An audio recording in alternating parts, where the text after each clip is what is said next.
पुरी बनवण्यासाठी इथे मी कणिक मळून घेतली आहे। कणिक मळताना आपल्याला 1 चम्मच रवा घालायचा आहे, जेणेकरून आपली पुरी खूप छान टम फुगते आणि आपल्या पुरीला जास्त तेल देखील राहत नाही।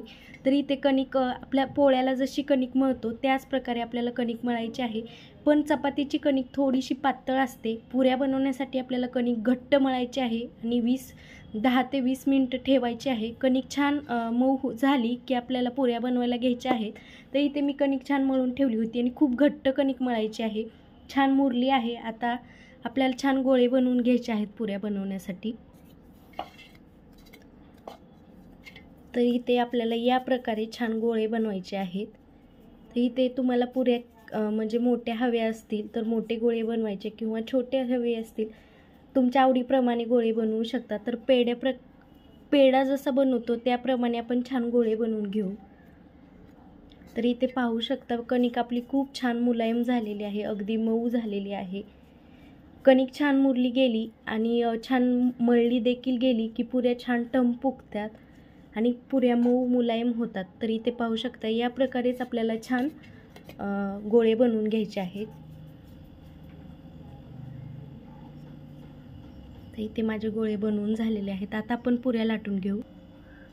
तर आपल्याला पुऱ्या लाटण्यासाठी पोळपाटाला अगोदर तेल लावून घ्यायचं आहे। तर तेल याकरिता लावायचं आहे जेणेकरून आपली पुरीला खूप सारं तेल देखील राहिलं नाही पाहिजे, पुऱ्या छान झाल्या पाहिजेत। तर आता आपल्याला पुरी लाटून घ्यायची आहे। तर इथे पाहू शकता कडाला आपल्याला अगदी कडेने लाटायची आहे पुरी। तर पुरी आपल्याला कडेने लाटून घ्यायची आहे जेणेकरून मध्ये जाड राहायला नको आणि कड पातळ व्हायला नको आणि कड देखील खूप जाड व्हायला नको। तर आपल्याला एकसारख्या सर्व पुऱ्या लाटून घ्यायच्या आहेत। तर इथे पाहू शकता कडेने मी पुरी छान गरगरीत लाटून घेतलेली आहे। तर याच प्रकारे तुम्हाला सर्व पुऱ्या बनवून घ्यायच्या आहेत।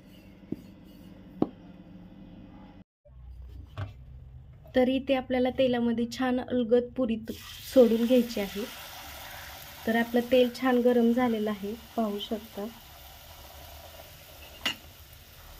तर इथे छान आपली पुरी तळत आहे, परतून घ्यायची आहे। पाहू शकता आपली पुरी देखील टम फुगलेली आहे छान। तर दोन्ही बाजूने छान ब्राऊन कलर येईपर्यंत आपल्याला पुरी छान फ्राय करायची आहे।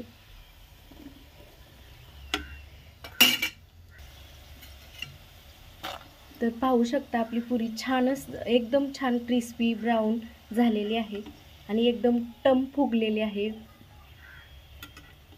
तर आता आपण काढून घेऊ। अशाच प्रकारे आपण सर्व पुऱ्या फ्राय करणार आहात। तर इथे आपल्या पुऱ्या फ्राय करून झालेल्या आहेत आणि पाहू शकता अगदी टम फुगल्या आहेत आणि छान क्रिस्पी ब्राऊन झाल्या आहेत। खूप छान झाल्या आहेत पुऱ्या। तर तेल देखील तुम्हाला खूप सारं दिसत नाहीये, पाहू शकता खूप तेल देखील नाहीये पुऱ्याला राहिलेलं आपल्या। खूप छान झालेलं आहे। तर या प्रकारे पुऱ्या तुम्ही देखील नक्कीच ट्राय करा।